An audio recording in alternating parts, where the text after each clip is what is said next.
अस्सलाम वालेकुम everyone. I hope आप सब खैरियत से होंगे। आज का हमारा टॉपिक है जेफरी चौसर बियोग्राफ़ी। आज हम जेफरी चौसर की बियोग्राफ़ी के बारे में पढ़ेंगे। इससे पहले मैंने एज ऑफ चौसर पे डिटेल्ड लेक्चर्स अपलोड किए हुए हैं। अगर आप वो देखना चाहते हैं तो आपको डिस्क्रिप्शन बॉक्स में लिंक्स मिल जाएंगे, आप वो वीडियोज़ भी वॉच कर सकते हैं। So without wasting a single minute let's start the video. Students, who is Geoffrey Chaucer और लिटरेचर पे जेफरी चौसर के क्या इम्पैक्ट्स रहे हैं, why he is called father of English poetry, ये सब जानने के लिए हमें जेफरी चौसर की बियोग्राफी को पढ़ना होगा। जेफरी चौसर एक पोइट थे, एक ऐसा पोइट जिसने इंग्लिश लिटरेचर की टोटल आउटलुक को ही बदल दिया। He was a poet of medieval age. 1340 के अंदर लंदन में पैदा हुए थे, लंदन में ही पैदा हुए, लंदन में उनकी परवरिश हुई और वहाँ से ही उन्होंने तालीम हासिल की। जेफरी चौसर पहले पोइट थे जिन्होंने मिडिल इंग्लिश में पोइट्री लिखी, इस वजह से उनको फादर ऑफ इंग्लिश पोइट्री कहा जाता है। इसको फर्दर हम आगे चल के डिस्कस करें। स्टूडेंट्स, जेफरी चौसर ने फ्रांस और इटली से अपनी पोइट्री की शुरुआत की थी और वहाँ के जितने भी बड़े बड़े शायर थे, जितने भी अदीब थे, यानी कि वहाँ के जितने भी बड़े बड़े पोइट्स थे, उन सब की बहुत कदर करते थे। ठीक है, उन सबको अपना उस्ताद मानते थे। जेफरी चौसर से पहले जितने भी पोइट्स थे, सबकी पोइट्री फ्रेंच या फिर लैटिन लैंग्वेज के अंदर होती थी, लेकिन जेफरी चौसर फर्स्ट पोइट थे जिन्होंने इंग्लिश लैंग्वेज को इंट्रोड्यूस करवाया। स्टूडेंट्स, जेफरी चौसर को आउटस्टैंडिंग पोइट माना जाता है शेक्सपियर से पहले का। In fact he was the finder of English language. Geoffrey Chaucer का जो कनेक्शन था, जो ताल्लुक था, वो बहुत वेल्दी फैमिली से था। उनके फादर का नाम जॉन चौसर और मदर का नाम एजन स्कॉप्टन था। उनकी फैमिली की हाई रेपुटेशन की वजह से जेफरी चौसर को अर्ली लाइफ करियर में हाई लेवल पोजीशन हासिल करने में काफ़ी ज़्यादा हेल्प रही। ठीक है, जेफरी चौसर ने बहुत सारे प्रोफेशंस में काम किया।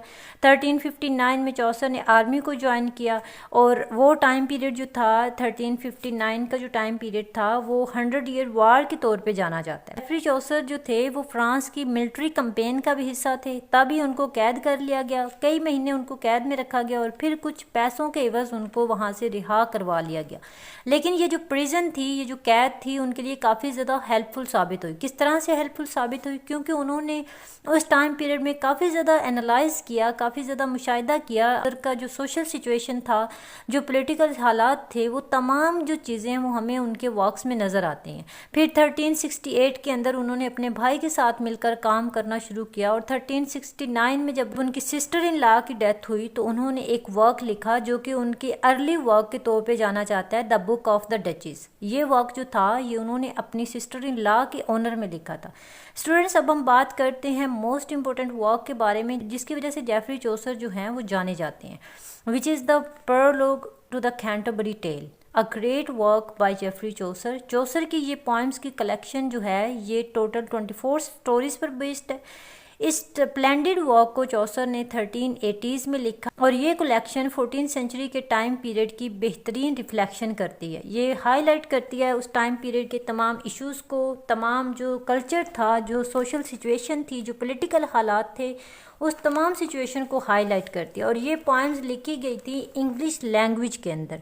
स्टूडेंट्स, उस टाइम पीरियड में मिडिल इंग्लिश बोली जाती थी, ज़्यादातर लिखी नहीं जाती थी, क्योंकि उस टाइम पीरियड में इंग्लिश ज़ुबान का जो लिटरेचर था उसको एक्सेप्टेबल नहीं समझा जाता था। ज़्यादातर जो पोइट थे वो फ्रेंच और लैटिन लैंग्वेज में लिखते थे, लेकिन चौसर पहले पोइट थे जिन्होंने इंग्लिश ज़ुबान में पोइट्री लिखी। और सबसे ज़्यादा इंटरेस्टिंग बात यह है कि उनका जो वर्क था वो बुक्स की फॉर्म में नहीं होता था, बल्कि वो लोगों को पढ़ के सुनाया जाता था और उनका जो स्क्रिप्ट था उसकी कॉपीज़ लोगों के अंदर बांटी जाती थी। ही was the first poet buried in Westminster एबे। स्टूडेंट्स, ये एक ऐसे पोइट थे जिनको वेस्टमिनिस्टर एबे के अंदर दफन किया गया था। ये एक ऐसी जगह थी जहाँ पर राइटर्स, प्ले राइट्स और पोइट्स को दफन नहीं किया जाता था, but he was the first person to be buried here. 25 अक्टूबर 1400 में उनकी डेथ हुई थी। जेफरी चौसर को इसलिए यहाँ पे दफन नहीं किया गया था कि उन्होंने कैंटरबरी टेल लिखा, बल्कि he had been clerk of work to the parish of Westminster. Geoffrey Chaucer ने राइम रॉयल को इंग्लिश लैंग्वेज के अंदर इंट्रोड्यूस करवाया। Also called Chaucerian stanza. It is a rhyming stanza of 7 lines. 7 lines का एक rhyming stanza है जिसके अंदर जो राइमिंग स्कीम होती है वो ए बी बी सी सी होती है। स्टूडेंट्स, 15th सेंचुरी के अंदर ये राइम स्टैंजा जो है ये काफ़ी ज़्यादा पॉपुलर था। आई होप आपको इसकी समझ आई होगी। अभी हम जेफरी चौसर के ग्रेट वर्क्स के बारे में पढ़ते हैं। सबसे पहले हमारे पास वर्क आता है द कैंटरबरी टेल।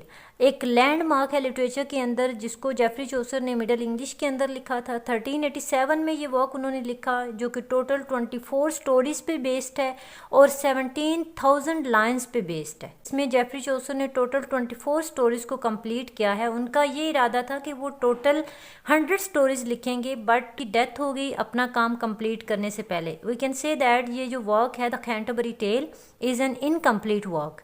उसके बाद हमारे पास आता है Troilus and Criseyde. Troilus and Criseyde एक एपिक पोइम है जिसको जेफरी चौसर ने लिखा था 1380s के अंदर, और ये वर्क जो है उन्होंने जॉन गोवर को डेडिकेट किया, यानी कि जो उनके दोस्त थे जॉन गोवर, ये अक्सर अपने काम में जेफरी चौसर को प्रेज करते थे, अप्रिशिएट करते थे और अपने वर्क्स उनको डेडिकेट करते थे।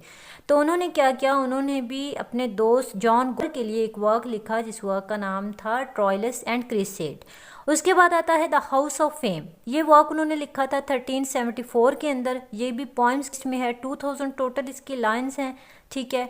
उसके बाद आता है the book of the duchess. जैसा कि मैंने पहले आपको बताया कि ये उनका एक मेजर वर्क था जिसको जेफरी चौसर ने अर्ली करियर के दौरान लिखा था। ये जो बुक है ये उन्होंने अपनी सिस्टर इन लॉ के ऑनर में लिखी थी। उसके बाद आता है the legend of good women. ये भी एक पोइम है जिसको ड्रीम विजन की फॉर्म में चौसर ने लिखा। Next we have Parliament of Fowls. ये पोइम उन्होंने लिखी थी राइम रोल स्टेंजा में, जिसके अंदर टोटल 699 लाइन्स मौजूद हैं। स्टूडेंट्स, अब हम पढ़ते हैं why Geoffrey Chaucer is called the father of English poetry. Students, Geoffrey Chaucer को कई वजूहात की बेस पे फादर ऑफ इंग्लिश पोइट्री कहा जाता था, फाइंडर ऑफ इंग्लिश लैंग्वेज कहा जाता था। स्टूडेंट्स, सबसे पहले पोइट थे जिनको उनके नाम से जाना जाता था। जेफरी चौसर 14th सेंचुरी के पहले पोइट थे जिनको उनके नाम से जाना जाता था। इस टाइम पीरियड में जो भी पोइट्स होते थे, जो भी शायरी लिखते थे, जो भी काम लिखते थे, उन सब ऑथर्स को एनोनिमस लेबल दिया जाता था, लेकिन जेफरी चौसर को उनके नाम से जाना जाता था। उसके अलावा जेफरी चौसर पहले शायर थे जिन्होंने इंग्लिश ज़ुबान में पोइट्री लिखी। उस टाइम में क्योंकि 14th सेंचुरी में फ्रेंच और लैटिन लैंग्वेजेस जो थी वो डोमिनेट थी, तो इंग्लिश लैंग्वेज को यूज़ करना और लिखना, लिटरेचर लिखना एक्सेप्टेबल नहीं था। तो जेफरी चौसर की ये जो कोशिश थी उसने इंग्लिश को लैंग्वेज ऑफ लिटरेचर करार दिया, क्योंकि उससे पहले मैंने बताया कि लैंग्वेज जो थी इंग्लिश लैंग्वेज ये एक्सेप्टेबल नहीं थी।